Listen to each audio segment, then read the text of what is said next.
yours. I submit. Skyrim is the perfect game.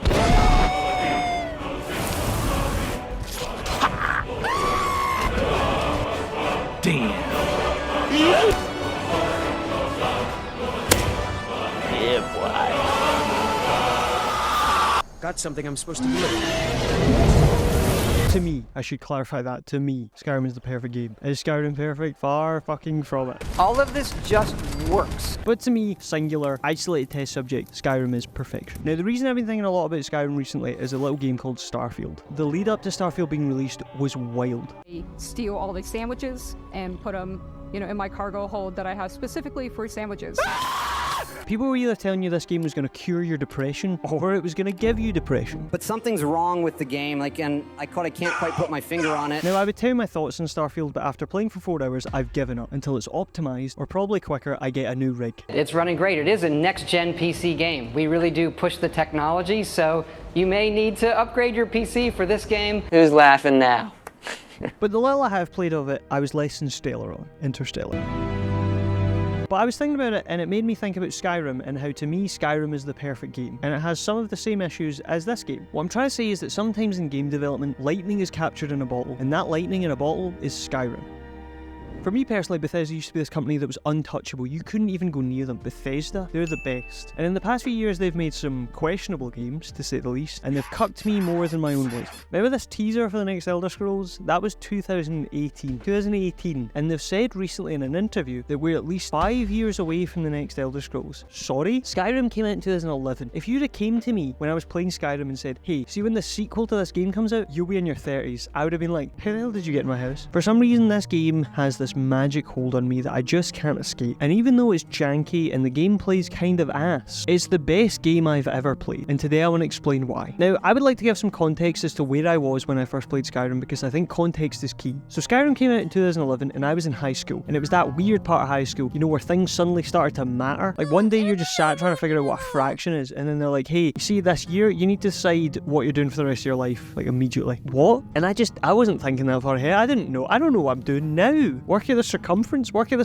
of this dick. So I'd go to school and I'd feel stressed and not know what I was doing, and I would look at my friends and they all seemed to have it together, so I'd feel like an idiot. But then I would go home at night and I would play Skyrim. And in real life, I would feel like shit and not know what I'm doing. But in Skyrim, I'm the goddamn Dragonborn, baby. I'm afraid of nothing. I think it also helps that Skyrim was my first RPG, and Skyrim is like baby's first RPG. There's no consequences to anything. Like, pretty much. You could just be the worst, most horrible piece of shit, and you're still the hero of that game. You can go about killing a group and then walk into their headquarters and be like, hey, can I join? They're like, hey, here's a top secret mission that we should send someone that we trust on, but we're going to send you, new guy. It's not like Fallout Vegas where you can just walk up to someone and blow their head off, and then it's like, oh, I've just lost out in a bunch of quests. It turns out they were important. Too bad I domed them. They didn't stand a chance. How about me? No, Skyrim is incredibly forgiving. You can't do any of that. And I think this worked to its favour because it's one of the reasons I think the game is so massive. It has such wide appeal. But for example, Skyrim's combat is truly fucking awful. Let's be honest. It's so slippery and your sword isn't making any contact with anything. Like, your sword's making about as much contact as you are with a woman. I think that's why most people that play it will play as a stealthy archer. At least then there's like the sense of mastery. Like, you have to learn how to the bow drop at least. So why would I play it if the combat's that bad, Because even though the combat sucks, Skyrim is so immersive, and I feel like I am the Dragonborn, the way that world is created. It feels like if someone attacks me, I have to show them who I am. Even though if I was to play it without the context of being in Skyrim, just the gameplay, I would be as unsatisfied as your girlfriend. Because I basically noticed something about Bethesda's quests in their games, and it just made me laugh. So a crucial part of all Bethesda quest lines is that 90% of them or so involve someone sucking you off. Let me explain. All their quests are, you'll go somewhere and someone will be like, hey, can you do this thing? And you'll go do it. And then when you come back, they're like, you killed a fucking dragon? And you'll be like, yeah, you fucking asked me to go help kill the dragon. And they'll be like, you're so cool and handsome and hung like a fucking cave. Can I give you the key to the city? Like in Starfield, I noticed it immediately. Hey, rookie, go to this place and talk to this person. First easy mission, Easy first mission for you, rookie. And then I went there, and then there's like a death claw that you have to kill, or a fucking, there's a death claw 2, 9 years in development, and they made killed a Deathclaw again. Great stuff, guys. But you have to kill that, and then they go back and you're like, you killed a fucking Deathclaw by yourself? Oh my god, you're the best guy. Everyone, this guy's so fucking cool and sexy. And you go to any like faction, and within like a mission, they're like, you're the best guy ever. We're gonna give you like the key to our organization, and you're gonna be our leader next week. Skyrim feels like you're experiencing like nepotism. That's what I imagine it feels like. And it works, because I sit there believing them. I'm like, I'm fucking great. I am the bit. Yep, you're right. Now, it's hard to talk about Skyrim. And by hard, I mean incredibly easy. That's why there's 3,000 videos on this platform about it. But what I mean is it's hard to talk about Skyrim without saying what everyone else has said. Because it's Skyrim. It's one of the games of all time. You've played Skyrim. You definitely have. If you haven't, wow, you're so unique. Here's a wee trophy, mate. It's sold over 60 million copies, and it has 15 versions on 10 different platforms. You can play this game on anything except a Mac. MacBook Pro. More like MacBook Pro. Why did I buy this shit? Just off the dome there. You know, it's a game that I got like 10 out of 10s from everyone except PlayStation Magazine UK. Who gave it a 7? What the fuck's a 10? Yes! Yes! Yes! Yes! Yes! Yes! Yes! No! No! No! Fuck! Shit! And we all know it's got its problem, you know, it's buggy. The game's pretty easy. There's no real threat to anything like Lydia's in the game. It's super repetitive, but I tell you, whenever I'm in a cave that looks like every other cave, and I'm doing a puzzle that is so simple that it feels like it's making fun of my intelligence, I'll see this, and I'll be like, this is the best game ever made, that's the best fun game ever. What's that? I can be a werewolf? 10 out of 10. Best game ever made. It's just funny to me because I love gameplay. Like, I'm a big gameplay person, and the gameplay of Skyrim itself is kind of you know, no one's like, hey, that quest where I walked to that town and spoke to 5 people, peak gaming right there. But it's the fact that it's so well realised, and the people feel real, so even just communicating to random people feels engaging, and it feels like the world is alive. You know, nothing feels like set dressing in Skyrim. Like, I booted Skyrim up to do this video, obviously, and I came across this little shack that I'd never seen in all my playthroughs, and there was a woman, and then I broke into her basement, and she was doing like witchcraft. Wicked bitch! And then she tried to kill me, and then I had to kill her. I had to go fucking sicko mode on her. And I was like, that's a wee adventure that I've never experienced. It was just right there. How have I never seen this? And it's that keeps me coming back. Because there's so many open worlds that I played so much of that I feel no connection to. Like GTA 5, I played so much of that game, and it's just a dead world to me. I go to Skyrim, and it feels like the towns and cities are real, and the people in them are real citizens I want to talk to and learn their story. Like, these are people to me. These are just pieces of meat that I'm gonna hit with my car and not even blink. And you can go, oh, it's nostalgia, that's why you love it so much. But at the same time, I played so many games around the same time as Skyrim that I've never returned to, even though I loved them at the time. Because Skyrim feels realised. Like, when I'm in that tavern, I'm in that fucking tavern. I think Bethesda used to do a really good job of making it feel like it was my story, and I was engaging in a world, and it was me there. And then they make games like Fallout 4, and they're like, yeah, here's your wife and child. I didn't fucking choose this bitch. The square root of who gives a crap. I wouldn't have said... Who would say that? You know, Skyrim makes it feel like you are the main character. I know it's all smoke and mirrors, but it's dumb fun. Like, I took personal offense to die. He deserves to die.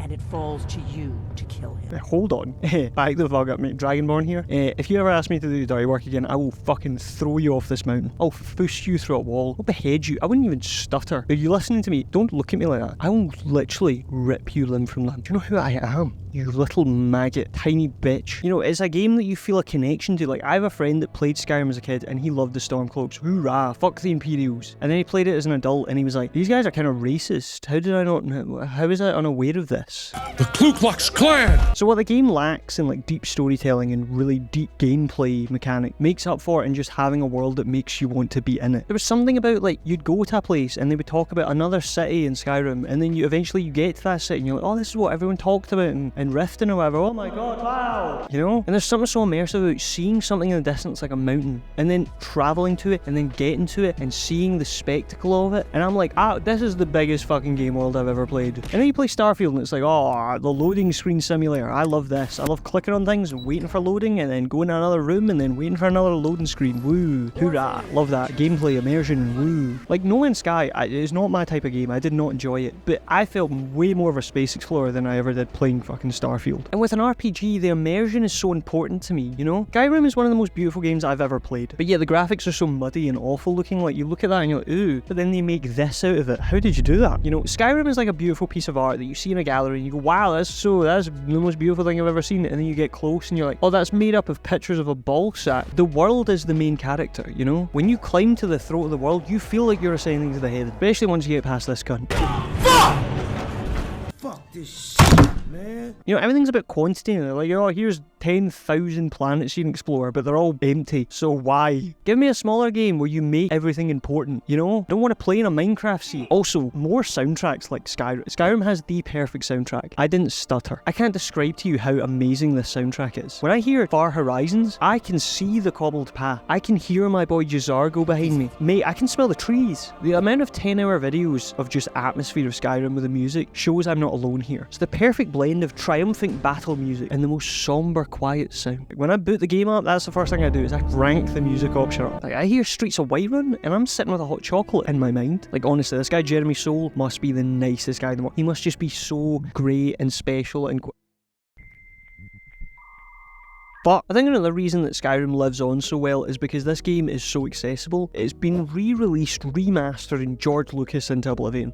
So like every couple of years there's a new incentive to return. It's like, oh, there's my old friend, but he can fish now? Cool. Also mods. The modding community, oh my god, they've done so much for this game. Modding communities in general. I mean, Starfield came out and in the first day they made the game playable. Oh my god, 9 years of development versus 1 day with modders? Fucking hell. But remember those issues I talked about Skyrim? Put mods in, they're gone. It's a whole new game. Skyrim is not perfect at all, but it's the epitome of the saying, the sum of its parts. Skyrim is so good overall that all these issues that I've just talked about and all of its blatant problems are simply little bumps on the road on an overall smooth road trip. So I'm not going, oh, this gameplay is so robotic, how am I even doing this? Oh, the storytelling is really bland and boring. No, I'm not even thinking about those. To me, Skyrim is an imperfect masterpiece. Growing up, my mum used to make this curry. It was an Ainsley Harriet korma, and I loved it. It was my favourite fucking thing, but she would only make it every so often. And as I've gotten older, I've realised I have a dairy intolerance. Yay me! And that's a lot of cream. So if I have it, it's a bad time. And to me, Skyrim is this korma, because I'm gonna eat it regardless of the runny bum it's gonna give me. You get what I'm saying? Like, Skyrim is the korma, the diarrhea is the problems. But then you could use lactose-free cream, so that's kind of like the mods. Give your meat a good old rub. It's an incredibly difficult task to put the way I feel about something in here into work. Like, in my wee tummy. Like, have you seen the film Garden State? That's a film that was written and directed by Dr. John Dorian. Done a lot, hasn't he? And there's a quote in that film where JD says to Padme, You know that point in your life when you realize the house you grew up in isn't really your home anymore? And all of a sudden, even though you have some place where you put your shit, that idea of home is gone. Maybe that's all a family really is. A group of people that miss the same imaginary place. and that shit hits harder than a full-leveled foos. And that's kind of how I feel about Skyrim. The house that I played Skyrim in was my childhood home. I grew up there, and I can never go back there because of the restraining order. Kidding, I just moved out. But Skyrim is this weird, nostalgic time capsule for me. And Skyrim is not only so good that I can enjoy it now, vanilla, all these years later, but it's also a great platform that people have modded and made this experience bigger than I ever thought it could be back then. You can play Skyrim now and it be a completely different game than Skyrim that I played. And it's really cool to have an experience that doesn't really grow old as a time capsule for me to go back. Skyrim has a legacy and it will continue far past this video, I think even far past the next Elder Scrolls. And personally, when I play Skyrim, I enjoy it, I have a lot of fun, and at the same time I have emotions to a time in my life that things were a lot simpler. You know, time felt limitless and the future seemed so far away, and sometimes it's nice to get a bit of that back. I guess Skyrim for me is kind of like going home. And now, as an older, jaded person, I'll play Starfield and it just won't connect with me, and I'll think this game kind of sucks, it's just not hitting where I want it to hit. But I know there's people out there that are going to be playing Starfield right now and they're not going to notice the flaws that I do. To them it will be the perfect game despite all of its flaws. And for them down the line, maybe playing Starfield will also feel like going home. Yeah, of course. Yeah. The big one I like to say is the video games give you is pride. Yes, and that feeling of like accomplishment and pride in what you did or you overcame, those are real feelings of like accomplishment. Or to be someone else that's more powerful you aren't in real life, that gives you a confidence or a perspective. I usually preach to my children and everything else, like, have a curiosity to the world around you and you'll have the most fulfilling days. There's someone, just an anecdote, someone says, everybody has 2 lives and the second one starts when you realize there's only one.